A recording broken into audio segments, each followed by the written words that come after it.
আসসালামু আলাইকুম। আপনারা সবাই কেমন আছেন? আশা করি সবাই ভালো আছেন। মা হ্যাচারি থেকে আমি সাগরিকা বলছি।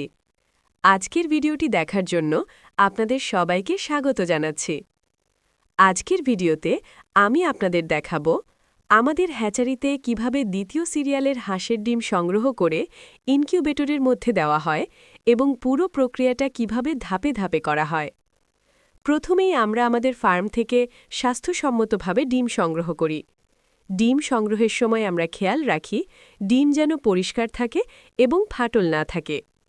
এরপর এই ডিমগুলো আমরা হ্যাচারির ভেতরে নিয়ে এসে নির্দিষ্ট ইনকিউবেটরের মধ্যে সেট করি।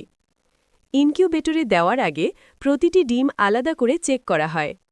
ডিম সেট করার পর শুরু হয় আসল যত্নের কাজ। ডিমগুলো দিনে ২৪ ঘণ্টায় মোট ৬ বার উল্টানো হয়, অর্থাৎ প্রতি ৪ ঘণ্টা পরপর ডিম চেক হয়। এতে করে ডিমের ভেতরে থাকা বাচ্চা সঠিকভাবে বেড়ে ওঠে। এছাড়াও আমরা নিয়মিত তাপমাত্রা ও পরিবেশ পর্যবেক্ষণ করি যাতে কোনো সমস্যা না হয়। ইনশাআল্লাহ সবকিছু ঠিক থাকলে এই ডিমগুলো থেকে ২৮ দিনের মধ্যে সুস্থ ও সবল বাচ্চা ফুটবে। আর আপনাদের জন্য একটি গুরুত্বপূর্ণ তথ্য, আমরা আগামভাবে ১ থেকে ২ দিনের হাঁসের বাচ্চার বুকিং নিচ্ছি। আপনারা যারা বাচ্চা বুকিং দিতে আগ্রহী, ভিডিওর স্ক্রিনে দেওয়া নাম্বারে অথবা ভিডিওর ডিসক্রিপশনে দেওয়া হোয়াটসঅ্যাপ নাম্বারে যোগাযোগ করতে পারেন। আজকের মতো এখানেই শেষ করছি।